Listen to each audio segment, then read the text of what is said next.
चलिए, पनागर की history coaching में आप सभी का स्वागत है। आज हम पढ़ेंगे जो राज्यपाल भाग संविधान भाग 6 पढ़ रहे थे, उसमें का जो राज्यपाल का पढ़ रहे थे, है ना।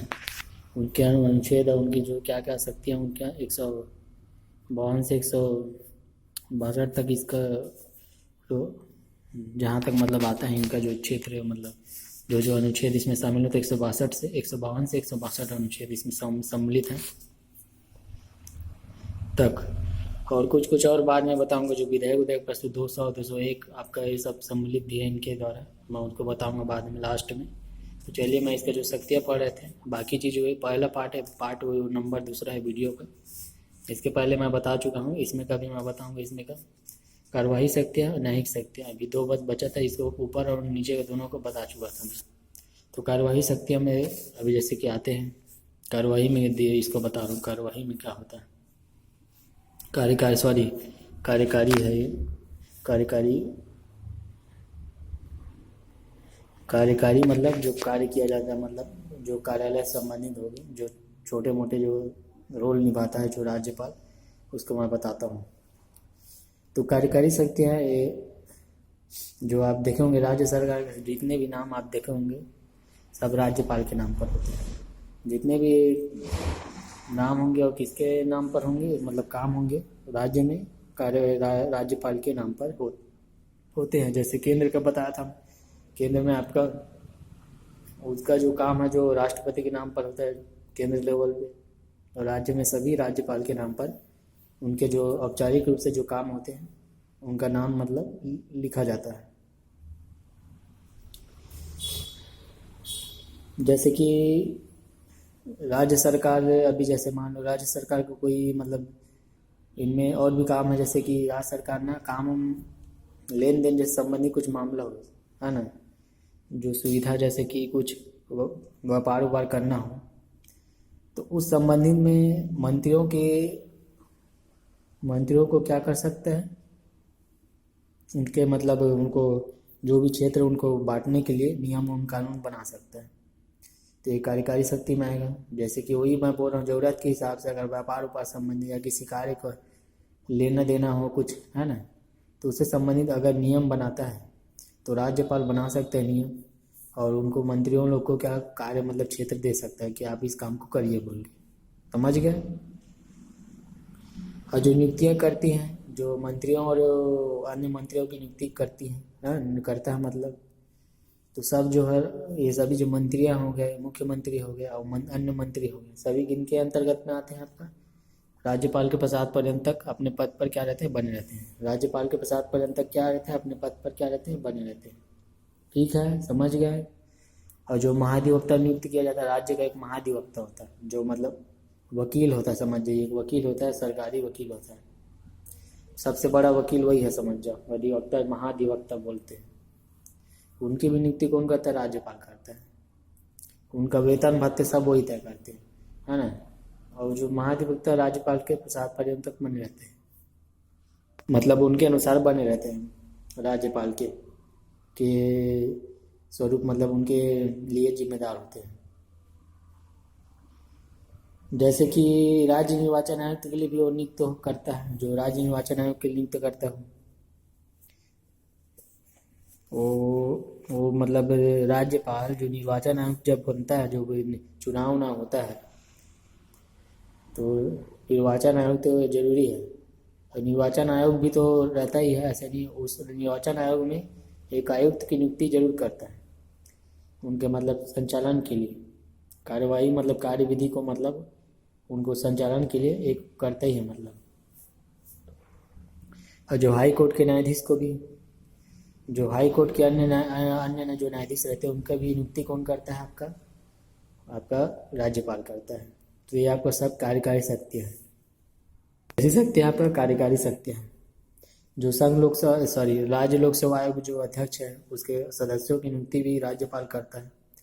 जो संघ लोक सेवा आयोग रहते हैं, मतलब जो हम लोग जो पेपर एग्जाम दिलाते हैं, आप लोग याद होंगे, राज्य लोक सेवा आयोग संघ का आपका राष्ट्रपति के द्वारा होता है, तो उसके अध्यक्ष और सदस्यों की नियुक्ति राज्यपाल द्वारा किया जाता है। राष्ट्रपति द्वारा किया जाता है, राज्यपाल इसको नहीं करता। जो अध्यक्ष लोक सेवा आयोग के भी ना आपका राष्ट्रपति करता है, और उसका जो राज्यपाल द्वारा नहीं किया जाता उसको। अब जैसे कि राष्ट्रपति के जो संवैधानिक के जो राज्य मतलब राष्ट्रपति अगर चाहे तो राज्यपाल चाहे तो ना जो संवैधानिक कोई प्रावधान उधान संबंधित आपातकाल अगर संबंधित कोई मामला हो ना, तो राष्ट्रपति से क्या कर सकता है, वो सिफारिश कर सकता है। मतलब कोई राज्य में अगर संवैधानिक कोई आपातकाल लगता है, मतलब कोई परिस्थिति आती है जिससे उसके शासन में मतलब उनको हैंडल कर पाना मुश्किल हो जाता है, तब राज्यपाल क्या करती है, राज्यपाल करती है कि उसको मतलब राष्ट्रपति से संपर्क करना पड़ रहा है ना। तो क्या करते हैं राष्ट्रपति, फिर राष्ट्रपति शासन वहाँ लगाता है। तो जितना भी मतलब वो राष्ट्रपति जहाँ जहाँ लगेगा जिस मतलब पूरे राज्य में, तो उनका पूरा कार्य क्षेत्र कहाँ चले जाता है, आपका राष्ट्रपति के पास। इनका जो शून्य हो जाता है इनका एक पत्र। बाकी जब वहाँ से रेंडर मतलब स्थानांतरण हो जाता है ना, तो एक प्रतिनिधि के रूप में काम करते हैं। सिर्फ एक प्रतिनिधि के रूप में कौन कार्य करता है, आपका राज्यपाल। और जो ये इनके जो कार्यकारी, ये सब कार्यकारी सत्ता है कि मैं बताया हूँ, है ना। और जो कुलाधिपति जो वो होते हैं, ये यूनिवर्सिटी के जो कुलपतियाँ होते हैं राज्य के कोई भी कुलपतियाँ होते हैं, उनको क्या करते हैं, नियुक्ति करता है। जितने भी जो पंडित रविशंकर यूनिवर्सिटी है ना, हम लोग का ये आपका बिलासपुर यूनिवर्सिटी भी है, और जो यूनिवर्सिटी विश्वविद्यालय है, तो उनका जो कुलपति होते हैं उनकी नियुक्ति कौन करता है, राज्यपाल करता है। और प्रत्येक यूनिवर्सिटी के कुलाधिपति होता है, क्या बोल रहा हूँ, हर यूनिवर्सिटी के कुलाधिपति कौन होते हैं, राज्यपाल। तो उनको बुलाया जाता है अतिथि के रूप में। आप देखे होंगे टीवी उवी पर उनको बड़े जो होता है, जब क्या बोलते हैं, बड़े लेवल में जब कॉलेज वॉलेज में उनका फेयरवेल या फाइनल वो होता है जो भी सेरेमनी, तो उसमें बुलाया जाता है उनको। तो एक बज गया हम लोग का न्यायिक शक्ति, है ना। तो न्यायिक शक्ति में क्या है, तो न्यायिक शक्ति वही है जो आपका इनको जो एक बात बता देता हूँ, इसमें सैन्य उन्नयनालय इनको मतलब जो शक्ति इन लोग को प्राप्त नहीं है, राज्यपाल को। क्या नहीं है, सैन्य उन्नयनालय की शक्ति इनको बिल्कुल भी प्राप्त नहीं है। जो सैन्य न्यायालय है, कूटनीतिक है ना, ये इनकी जो शक्तियाँ इन लोग को प्राप्त नहीं है, इनको प्राप्त नहीं है राज्यपाल को। न्यायिक शक्तियाँ में देखेंगे ना, तो उसमें आता है जैसे कि आप जैसे कोई व्यक्ति दोषी पाया गया, है ना, दोषी पाया गया, कोई दोष सिद्ध हो गया, अब उसको सजा हो गई, काफ़ी लंबे कारावास हो गया कुछ भी, तो उसके सजा को क्या कर सकता है राष्ट्रपति, या तो विराम दे सकता है ना, या परिहार कर सकता है, या दंड दे सकता है, निलंबन दे सकता है, निलंबित का आदेश दे सकता है, या उसको लघुकरण कर सकता है। लघुकरण मतलब उसके कम कर सकता है, उसके जो जैसे 5 साल मिला है तो उसको 2 साल कर दिया, है ना। एक परिहार होता है, परिहार मतलब क्या, विराम मतलब विराम कर देता है, मतलब उसको कुछ समय के लिए उसको रोक देता है। कुछ ऐसी समस्या आ जाती है तो उसको एक मतलब टाइमिंग देने के लिए, उसको अपना पक्ष रखने के लिए विराम दिया जाता है कुछ समय के लिए। उनको अपने समय अपने मतलब शब्दों में कुछ बयां करने के लिए उनको समय वक्त दिया जाता है, जो अपराधी है उनको। एक प्रविलंबन होता है, प्रविलंबन तो वही है विलंबन, उसका प्रविलंबन मतलब थोड़ा उसमें कार्यवाही करने से पहले उसमें थोड़ा छूट दी जाती है, लंबित कर दिया जाता है उसको कार्य को। और जैसे कोई दंड पाया है, जैसे कि मृत्यु तो कोई दंड मिला है, तो उसको क्या कर सकता है, उसको कम मतलब सजा देने के लिए बोल सकता है। मतलब जैसे मृत्यु दंड मिला है तो उसको कारावास दे सकता है ना। मृत्यु दंड मिला है उसको कारावास दे देगा, और भी रूप में उसको छोटा कर सकते हैं, लघुकरण कर सकते हैं। अब जैसे कारावास की जगह कई लोग को कठोर कारावास भी होता है, तो कई लोग को सिंपल कारावास भी दे दिया जाता है। ऐसे उसको मतलब बदल दिया जाता है, जो प्रत्याहार के तहत परिहार के तहत उसको परिवर्तन किया जाता है। मतलब उसके जो सजा को प्रावधान को जो मतलब जैसे परिस्थिति को उसको प्रकृति को बदल दिया जाता है। तो ये सब अधिकार किनके हैं? आपका राज्यपाल के। जैसे जैसे न्यायिक अधिकारी ने जितना बताया उतना वैसे ही राष्ट्रपति के पास भी है। लेकिन एक एक चीज़ बस नहीं है राज्यपाल के पास कि वो जो दंड मिला है, मृत्यु दंड अगर मिला है ना, तो उसको पूरी तरीके से क्षमा नहीं कर सकता, शून्य घोषित नहीं कर सकता उसके सजा को। लेकिन राष्ट्रपति को, राज्यपाल के पास नहीं है, राष्ट्रपति के पास है। राष्ट्रपति उसको पूरी तरह से शून्य कर सकता है। किसी को अगर मतलब मृत्यु दंड मिला है ना, तो उसको माफ़ कर सकता है, उसको बेगुनाह मतलब साबित कर सकता है। लेकिन वैसा वो खुद के मर्जी से नहीं कर पाएगा। जब संसद के उसमें संसद के मतलब वो पहले पारित होगा कि इनको दिया जाने के लिए, तब जाके उनमें कुछ विचार विरास होके फिर फैसला होगा। उनके अकेले का फैसला नहीं है। और जो न्यायालय उलय होते हैं, लोक सेवा आयोग के विचार से संबंधित से मुद्दे होते हैं, तो राज्यपाल भी देखता है उनकी। जो हाई कोर्ट है उनके बारे में भी सोचता है राज्यपाल। उनकी कई सारी नित्य उक्त्या जो करते हैं उनको सब में विचार में अपने रखता है कौन? राज्यपाल। तो ये सब उनकी क्या है? आपका महत्वपूर्ण शक्तियाँ है। और जो अध्यादेश में निर्माण की शक्ति है ना, क्षमादान की शक्ति है, ये सब आप जो राष्ट्रपति देखे होंगे,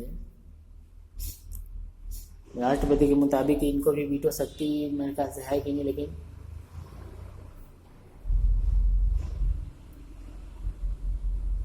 जैसे कि आप वीटो शक्ति बोल रहे हैं, एक वीटो शक्ति होता है ना। एक अध्यादेश निर्माण अध्यादेश जारी करता है आपका राज्यपाल, उसी जैसे राष्ट्रपति अध्यादेश जारी करता है, संयुक्त अधिवेशन भी बुलाता है जैसे राष्ट्रपति बुलाता है। तो अनुच्छेद, अलग अलग अनुच्छेद के तहत अध्यादेश जारी का 213 के तहत आपका राज्यपाल जो जारी करता है। मैं लिख देता हूँ, इसमें लिखूंगा भी मैं कौन कौन सा और एक्स्ट्रा जो इनमें आते हैं उनको, जो अनुच्छेद है जो काम के लायक है। और जो महाधिवक्ता की नियुक्ति करता है 165 के तहत, जो मैं बताया भी, राज्यपाल के द्वारा ही नियुक्ति किया जाता है। जब मंत्रिपरिषद का टॉपिक पढ़ेंगे ना तो उसमें आएगा। संसद का जो होगा ना तो उसमें मैं बताऊंगा। ऐसे भी जो अन्य न्यायाधीश, जिला न्यायाधीश की भी नियुक्ति करता है, कौन करता है? राज्यपाल 233 के तहत। एक न्यायिक सेवा के लिए नियुक्ति जिला न्यायाधीशों को छोड़कर जो न्यायिक सेवा के लिए और भी जो नीचे के पदों को मतलब क्या करता है, उनको मतलब नियुक्ति करता है। तो सभी क्या आएंगे? आपका राज्यपाल के अंतर्गत में आएंगे। तो ये सब जो मैं बोला इसमें का भी जो मैं बता रहा था अभी, ये सब हो गया राज्यपाल के बारे में। इससे आगे कुछ नहीं पढ़ना है। बाकी इसके बाद जो आगे का जो चैप्टर होगा इसमें मैं बता देता हूँ, लेकिन और कौन कौन से इसमें जो 162 के बाद क्या क्या इसमें सम्मिलित है, तो मैं इसमें तो अभी बताऊँगा ही जो, लेकिन जो काम का चीज़ है उसमें बता रहा हूँ। जो डायरेक्ट आपका किनसे संबंधित है? आपका राज्यपाल से।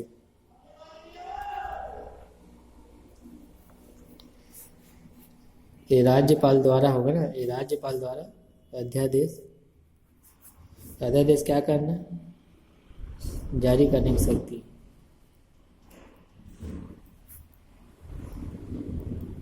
जारी करने की क्या शक्ति? इसमें 213 के तहत एक है 233 होता है। क्या होता है? 233 भी होता है। जिला न्यायाधीश की नियुक्ति, जिला न्यायाधीश की क्या आपका नियुक्ति इसमें होता है 233 के तहत। एक 234 है आपका, इसमें है जो न्यायिक सेवा के लिए नियुक्त होता है। क्या होते हैं न्यायिक सेवा के लिए? क्या होते हैं?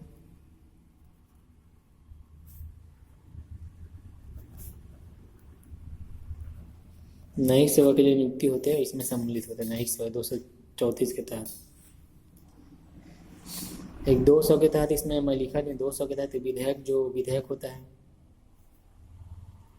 विधेयक को क्या करता है आपका? विधेयक को राष्ट्रपति के विचार हेतु सुरक्षित रखता है।